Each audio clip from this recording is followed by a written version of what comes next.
En débarquant au Canada il y a 3 mois, ses enfants n'avaient aucune maîtrise du français. I will go to Canada and then I can use French to talk. Lors de notre première rencontre, Fang Migao ne parlait pas français. Mais aujourd'hui, il répond à des questions par une phrase complète en y ajoutant même une expression québécoise. Hiver, j'aime la neige. Et j'aime jouer dans la neige.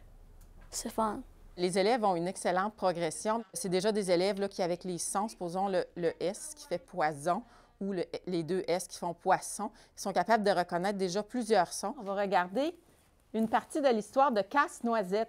À travers le célèbre ballet Casse-Noisette, un chef-d'œuvre universel, ces enfants n'ont aucune difficulté à interpréter le conte d'Hoffmann dans la langue de Molière. Bonjour, c'est pour toi. Joyeux Noël. Merci. Les résultats sont assez renversants. Je ne m'attendais pas que les enfants progressent aussi vite. Pour eux, c'est important d'avoir une troisième langue. Ça va leur ouvrir beaucoup de portes. Parce qu'en Chine, on retrouve beaucoup de compétitions au niveau scolaire. Les élèves de la classe de Mme Lambert viennent de la ville de Jinan, située sur la côte est de la Chine. Ils sont en immersion pendant toute une année scolaire et vivent dans des familles d'accueil. J'avais une crainte au début. Je me disais, comment je vais faire pour avoir un « wow », les petits yeux brillants, là. Puis ça prend presque rien. Tout est nouveau ici pour eux. Qu'est-ce que tu aimes à l'école? Je aime l'éducation physique. Et le français? Oui, français et la neige.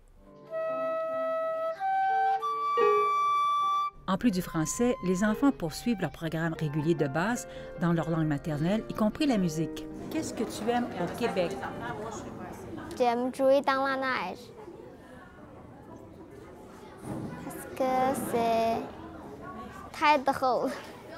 Il y a des enfants qui ont eu plus de misère à s'adapter que là qui s'ennuient plus de leurs parents, et c'est normal. Donc, à ce moment-là, on communique avec les parents, etc.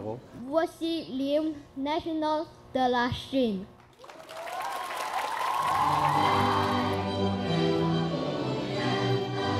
Le programme d'immersion, c'est aussi un échange entre deux cultures qui ont tout à apprendre l'une de l'autre. Je crois qu'ils ont appris quand même assez rapidement.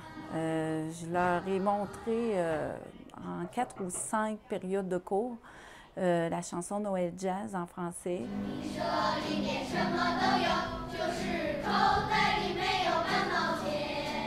Ici Nicole Germain, Radio-Canada, Saint-Georges.